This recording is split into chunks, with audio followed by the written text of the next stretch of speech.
ప్రభు అయిన యేసుక్రీస్తు పేరిట మీ అందరికీ వందనాలు. ఈరోజు మనం మాట్లాడుకోబోయే అంశం పితరుల చరిత్ర గురించి అవుట్లైన్గా ఈరోజు మనం తెలుసుకొనబోతున్నాం.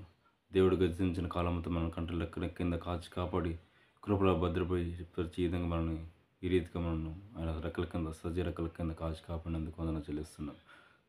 ప్రార్థన చేసుకొని ఈ వాక్యం ధాన్యాన్ని మనం ఈ యొక్క పట్టణాన్ని ఇవాళ అందులో ఉన్న అంశాలు మనం తెలుసుకొనబోతున్నాం. పాత నిబంధన గురించిన కొన్ని ప్రాథమిక అంశాలు ఈరోజు మనం తెలుసుకొనబోతున్నాం. ప్రభు పరలోకమందున్న మా తండ్రి, నిత్య నివాసిని మా తండ్రి, నీ పాదాలకు వందనాలు చెల్లిస్తున్నాను తండ్రి. నిన్న నేడు ఒకటి రీతిగా ఉన్నవాడు మార్పు చెందని దేవుడు అయి ఉన్న తండ్రి. నేను వర్తమాన భూత భవిష్యత్ కాలంలో ఉన్నవాడు నేను అంటూ సెలవుస్తూ వాగ్దానం చేస్తున్నాను తండ్రి. నేను ఆది అంతం లేనివాడు ఉన్న తండ్రి. నేను అల్ప యోమగా నేను అంటూ సెలవుస్తున్నా తండ్రి. నేను ఈ సమయంలో ఈ రీతిగా నేను ఈ రీతిగా అనేకులకు మాదిరిగా నీకు మహిమకరంగా అనేకులకు సువార్త ప్రకటించడానికి మీ సువార్తలలో మాధ్యాలలో యూట్యూబ్లలో చెప్పబోతుండగా నీకు నా నోటిబడిగా వాడుకోమని మీరే ఈ స్థలం వచ్చి ప్రార్థన మీద ఎక్కడ దృష్టించమని ప్రార్థిస్తూ అనేకులకు అనేకులు రక్షణ పొందడానికి రక్షణ లేని వారికి రక్షణ దయచేయమని ప్రార్థిస్తూ సమస్త మహిమ ఘనత ప్రభావం మీకు అర్పించుకుంటూ ఈ ప్రార్థన మీ కుమారుడు మా రక్షకుడిని యేసుక్రీస్తు నామములో ప్రార్థించి అడుగుతున్నాను పరమ తండ్రి. ఆమేన్.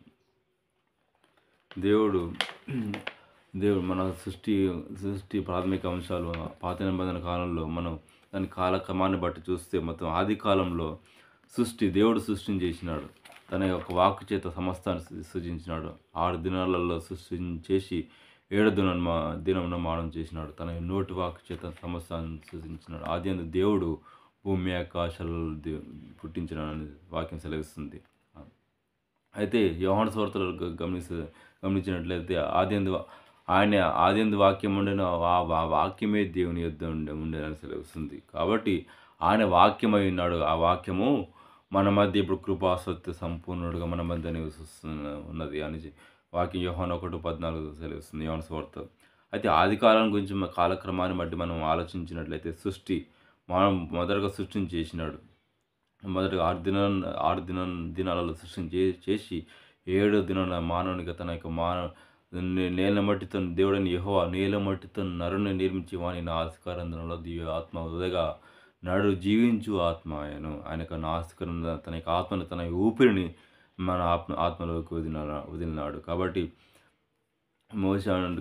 మన సామర్థ్యాలు గమనించినట్లయితే నువ్వు భూమికి పునాదులు వేసినప్పుడు నేను అక్కడ ఉంటుంది ప్రభా అని అంటున్నాడు. కాబట్టి పర్వతాలు పుట్టక మునుపు ఏ పర్వతంలో స్థాపించబడక భూమికి పునాదులు వేయబడక మునిపే ఆయన యొక్క ఆనలో మనం ఉన్నమాట. కాబట్టి మనము భూమికి పునాదులు వేయబడక మునిపే ఆయన యొక్క పెద్ద ఆత్మ మన ఆత్మలుగా మనం సృజించినాడు. మన యొక్క మహావృక్షం, ఆ మహావృక్షంలో నుంచి మనం చిన్న ఆత్మలుగా చిన్న మొక్కలుగా మనం ఉద్భవించుకుంటూ వచ్చిన సృష్టి.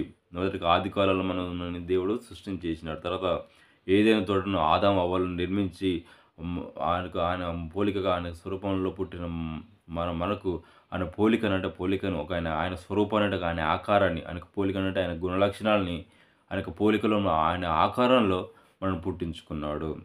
ఏదైనా తోటలను నిర్మించి ఏదైనా తోటలో ఆదాము అవ్వలను పెంచినాడు. ఆదాము అవ్వల వాళ్ళు ఆజ్ఞను అతిక్రమించినాడు. ఈ కొత్త తోట వృక్ష ఫలం దేనినైనా తినవచ్చు, కానీ జీవ వృక్ష ఫలం తినకూడదని చెప్పినప్పుడు వాళ్ళు దేవుడిచ్చిన ఆజ్ఞకు లోబడక ఆజ్ఞను అతిక్రమించినాడు. ఆజ్ఞ అతిక్రమమే పాపం. ఆ పాపం వలన సృష్టికి పాపం వచ్చినట్టు మనకు తెలిసింది. వారు దిగంబరులు ఉన్నాడు. కాబట్టి వారికి కుమారులు కలిగినప్పుడు ఆ కయ్యని ఏబేలు కూడా వారికి ఏబేలు సంతానాన్ని ఆశ్రయించిన కయ్యని సంతానాన్ని చెప్పించినాడు. మీరు దేశ దిమ్మర్లో తిరుగుదని చెప్పించినాడు. ఏబేలు సంతానం ద్వారా మరలా ఆయన సంతానం నుండి మరలా వచ్చి నోహావు జలప్రలయం ద్వారా నోహావును రక్షించుకున్నాడు. నోహావు అతని కుటుంబాన్ని నోహావు అందరికీ నువ్వు సువార్తను ప్రకటించు. కొన్ని దినాల్లో ఈ లోకంలో దేవుడు ఆకాశంలో నుండి చూసినప్పుడు నరులు తన మార్గంలో చేరివేసుకున్నారు. ఆయన అందుకనే ఆయన చూసినప్పుడు ఆయనలో దుఃఖం కలిగింది. నేను నరులను చేసినందుకు నేను సంకోచిస్తున్న నరులను చేసినందుకు ఆయన కుంగిపోతున్నాడు అని చెప్తున్నాడు. కాబట్టి ఆ విధంగా ఆయన ఆకాశంలో నరులను చేసినప్పుడు ఆయన ఎంతో సంతాపం చెందినాడు. కాబట్టి ఆయన నేను జలప్రళయాన్ని తెప్పించబోతున్నాను చెప్పినప్పుడు అనేకులకు ప్రకటించినాడు. దేవుని నమ్మండి, దేవుని సువార్తను నమ్మండి, ఆయన యొక్క మార్గంలో ఉన్నాడు అని చెప్పిన ఎవరు రాలేదు. ఈ పిచ్చివాడు వెర్రివాడు అని చెప్పినప్పుడు ఎవరు రాకుండా ఉన్నారు. అయితే ఆ ఓడలో నోవహు అతని కుటుంబంలో ఉన్న 8 మంది మాత్రమే రక్షణ పొందినట్టు మనం చూస్తున్నాం. ఆ 8 మంది సంతానం ద్వారా మరలా బ 8వ సంతానం ద్వారా మళ్ళా మళ్ళా ప్రపంచాన్ని నిర్మించుకుంటూ వచ్చినాడు దేవుడు. ఆ నోవహు సంతానంలో తెరావు సంతానంలో నుండి మళ్ళా అబ్రహామును పుట్టించుకున్నాడు. అబ్రహాము పితరుల చరిత్ర మనం తెలుసుకున్న అబ్రహాం ఇది ఆదికాలం. ఇది ఇప్పటి నుంచి చెప్పిన పూర్వం నుంచి సృష్టి నుంచి నోవహు వరకు ఉన్న కాలాన్ని ఆది కాలంగా మనం చెప్తున్నాం. పితరుల చరిత్ర ఇప్పటి నుంచి అబ్రహాం చరిత్ర గురించి తెలుసుకునబోతున్నాం. అబ్రహాము కానానుకు వచ్చినాడు. ఆ కానానుకు వచ్చి దేవుడు అబ్రహాంని ఎన్నుకున్నాడు. నీవు నీ దేశం నుండి విడిచిపెట్టి నేను నీకు చూపించు ఆ కానాను పాలు తేనెలు ప్రవహించి ఆ కానాను దేశం వెళ్ళినప్పుడు దేవుడు చెప్పిన మాటకు ఎదురు చెప్పకుండా, దేవుడు చెప్పిన మాటకు మారు మాట్లాడకుండా అబ్రహాము దేవుడు చూపించిన మార్గంలోకి వెళ్ళినాడు. అబ్రాము కల్దీయులలో తల్లిదండ్రులు విగ్రహారాధన చేస్తున్న ఆ దేశంలో నుండి విడిచిపెట్టి దేవుడు చెప్పిన మాటకు లోబడి, దేవుడు చెప్పిన మాటకు ఎదురు చెప్పకుండా ఆయన మార్గంలోకి వెళ్తూనే ఉన్నాడు. కానాన్ దేశంలోకి వెళ్ళినప్పుడు ప్రయాణం చేస్తూనే ఉన్నాడు. ప్రయాణిస్తున్నాడు. అప్పుడు అబ్రాముకు ఇస్సాకు, యాకోబు, ఇస్సాకు, ఇస్మాయిల్ సంతానంగా పుడుతున్నారు. కాబట్టి ఇస్సాకు సంతానాన్ని దేవుడు దీవించినాడు. కాబట్టి దేవుడు చెప్పిన మాటకు లోబడ్డాడు. కాబట్టి ఇస్సాకు సంతానంలో నుండి మళ్ళా 12 మంది కుమారుల ద్వారా యాకోబు సంతానాన్ని దేవుడు ఆశీర్వదించినాడు. యాకోబుకు తన 12 కుమారులని పుట్టించిన 12 కుమారులు 12 గోత్రకర్తలుగా ఉన్నారు. యాసేపును 12 మంది కుమారులు 12 మంది గోత్రకర్తలుగా ఎంచుకున్నాడు. యోసేపును ఐగుప్తులో నుండి అధికారంలోనికి వచ్చిన ఆ యోసేపు కుమారులలో కూడా యాకోబును దేవుడు దీవించినాడు. ఇస్సాకు సంతానం నుండి యోసేపును 12 కుమారులలో 12 మంది గోత్రకర్తలుగా అయినాడు. అప్పుడు యోసేపును ఆశ్రయించి యోసేపులో ఐగుప్తులోనికి అధికారంలో తెచ్చుకున్నాడు. యాకోబుకు 12 మంది కుమారులు 12 మంది కుమారులలో యోసేపును ఆశీర్వదించినాడు.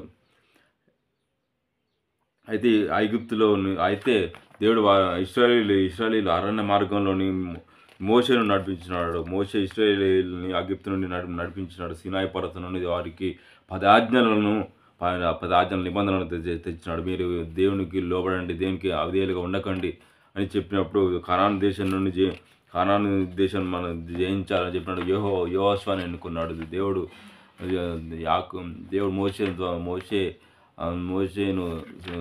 మోషే తన యొక్క జత పనివానిగా ఎన్నుకున్నప్పుడు యెహోషువను ఎన్నుకొని కానాను దేశం జయించాలన్నప్పుడు యెహోషువ నాయకత్వంలోని కానాను దేశాన్ని జయించినట్టు మనం చూస్తున్నాం.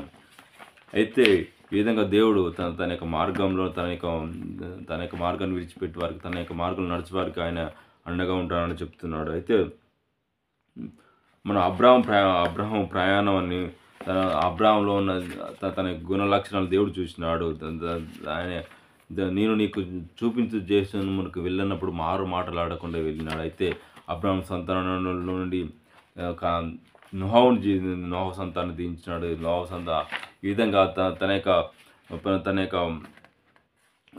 ఏర్పాటును వెల్లడిపరుచుకున్నాడు. కాబట్టి తన యొక్క మార్గంలో నడుచుకుని వారికి ఆయన ఎంతైనా నమ్మదగిన వాడు,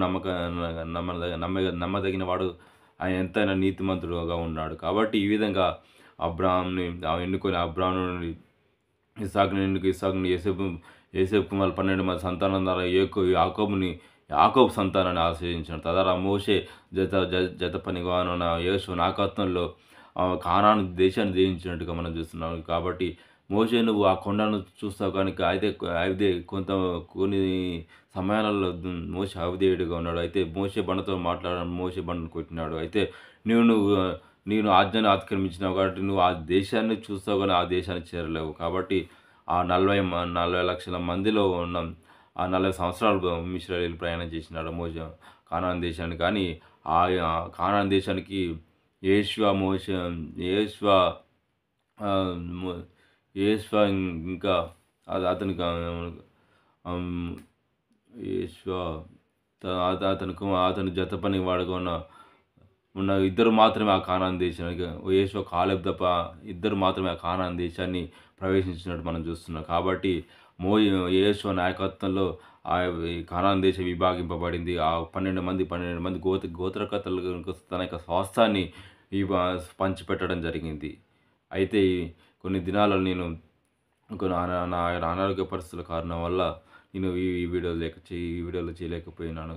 దేవుడు తన యొక్క కృపను బట్టి, తన ప్రేమను బట్టి ఈ విధంగా నన్ను నిలబెట్టుకున్నాడు. అయితే నాకు కొన్ని సంఘటనలు జరిగినప్పటికీ తన యొక్క కృపకు, తన యొక్క ప్రేమకు నన్ను పాత్రుడుగా ఎంచుకున్నందుకు దేవుడు ఈ క్షణాన్ని నాకు ఇచ్చినందుకు, ఈ క్షణంలో సజీవుగా నన్ను ఉంచినందుకు దేవునికి వందనాలు చెల్లిస్తున్నాను. ఈ యొక్క చిన్న వాక్యం ఏదైనా దీనిలో ఏమైనా తప్పులుంటే దాన్ని ఇంట్లో శ్రోతలు క్షమించమని, తన యొక్క దేవుడు నాకు ప్రేరేపించిన మా నాకు ప్రేరేపించిన వాక్యాన్ని నేను చెప్తున్నాను గానీ ఏ ఒక్క నాకు సిద్ధపాటు కానీ ఏది లేదండి. కాబట్టి ఈ యొక్క వాక్యం దేవుడు దీవించును గాక. ఆమేన్.